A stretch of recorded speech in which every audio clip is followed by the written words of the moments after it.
That's the bile duct. Through the bile duct, it comes to the duodenum. See this, that green here, it opens into the duodenum.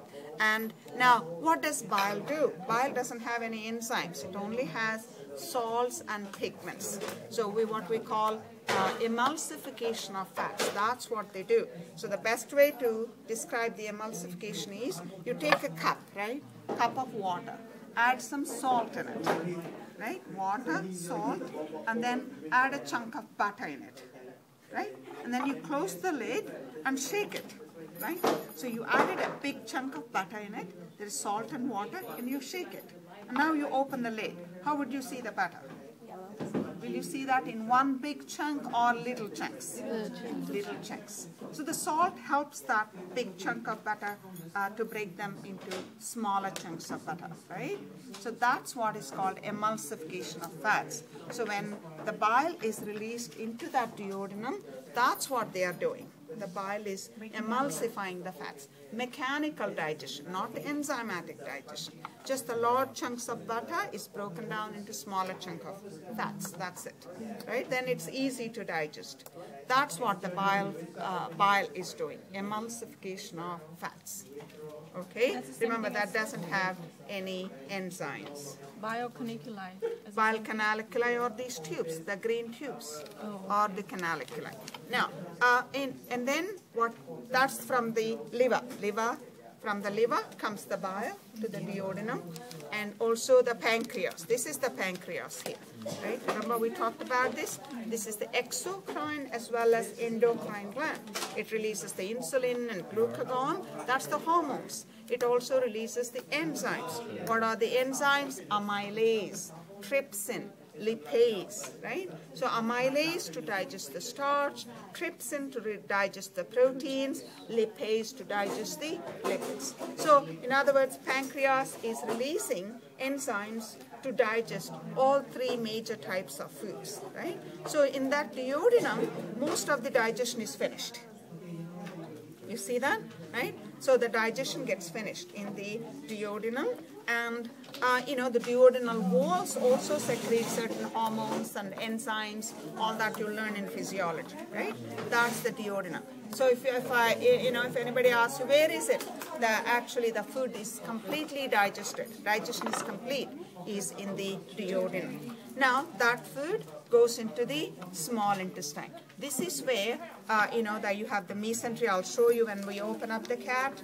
And the mesentery is the, see the large intestine is very, very long, right? Small intestine is very, very long. More than, I think, 3.5 to 4 meters long it is, right? And it stays folded because of the peritoneal membrane, holds the folds together like this, right? And all the membrane also provides the basis for the blood vessels to travel, right? And then they reach this small intestine and absorb all the nutrients into the bloodstream. So all the glucose and amino acids, and right, all they get absorbed into the bloodstream. And the lymph capillaries also reach the small intestine. Can you be quiet, please? Hey guys! Be quiet back there. All right.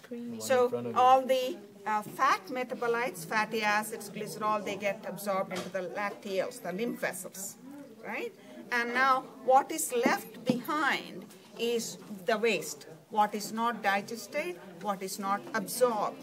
That's what stays behind, which then goes into the large intestine, okay? See, that's the ileocecal valve. That's the ileum, that's the cecum. Cecum is the little pouch of where the small intestine joins the large intestine. So this ileocecal valve makes sure that the waste goes only in one direction, not the other way around, right?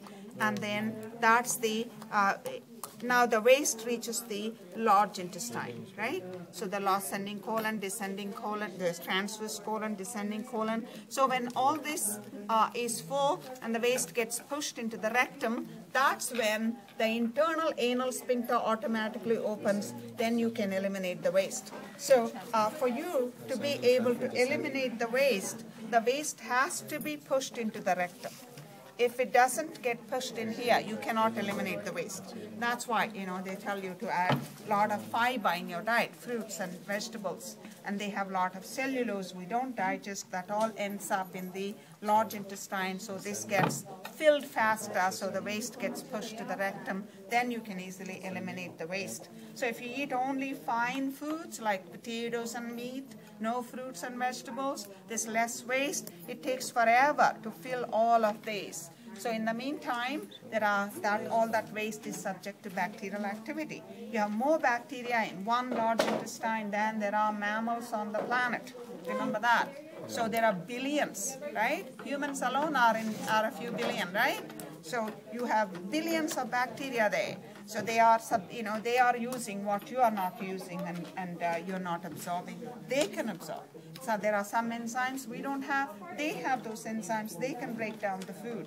Like beans. Beans have oligosaccharides, carbohydrates called oligosaccharides, short-chain carbohydrates. We have no enzyme to break those down. We get the proteins from those beans, but not the oligosaccharides. They end up here, and the bacteria break them down, and the gases they produce are bacterial metabolic products. And gases are light. They only go up, right? They can mix with the blood and so on, right? Gases are light. They're going to go up, right?